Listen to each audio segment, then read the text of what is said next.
ગુજરાતમાં એસઆઈઆરને લઈને કામગીરી ચાલી રહી છે ત્યારે સુરેન્દ્રનગરમાં કોંગ્રેસે નામ કમી કરવાને લઈને વિરોધ કર્યો છે।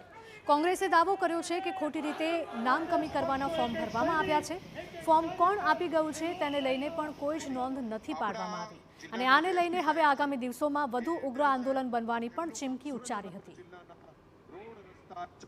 ગુજરાતની અંદર એસઆઈઆરની કામગીરીમાં મોટા પાયે વિસંગતતા બારોબાર ફોર્મ નંબર 7 ભરી દેવાનું કાવતરાની જેમ એક જ જગ્યાએ ફોર્મ છપાવવાના હોય, જુદા જુદી વિધાનસભા ક્ષેત્રમાં સીધે સોંપી દેવામાં આવે અને ખોટા દસ્તાવેજ બનાવીને ફોર્મ જમા થઈ જાય। અમે આજે કલેક્ટરશ્રીને સુરેન્દ્રનગર જિલ્લા કોંગ્રેસ સમિતિના નેતૃત્વમાં એ લોકો વચ્ચે સાથે રાખીને પૂછવા માંગીએ છીએ કલેક્ટરશ્રીને કે તમે આજે ફોર્મ સ્વીકાર્યા છે એના સીસીટીવી ફૂટેજ તો આપો, કોને જમા કરાવ્યા છે। ખાસ કરીને દલિત, મુસ્લિમ, પછાત, અન્ય પછાત, ઓબીસી, ગરીબ વર્ગના લોકોના મત કાપવાનું જે ભયંકર ષડયંત્ર કરવામાં આવ્યું છે એની સામે આજે હજારો લોકો દ્વારા અમે માન્ય કલેક્ટરશ્રીને માન્ય એસપી સાહેબને આજે આવેદનપત્ર આપ્યું છે।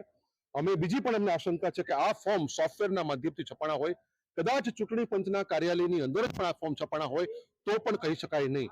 આ સમગ્ર બાબત તપાસનો વિષય હોય। અમે માન્ય કલેક્ટરશ્રીને અને એસપી સાહેબને વિનંતી કરી છે કે જે લોકો આ ષડયંત્રની અંદર સામેલ હોય, જેણે આ બોગસ ફોર્મ્સ આપ્યા હોય એ તમામની સામે ફોજદારી કાર્યવાહી કરવાની માંગ કરી છે।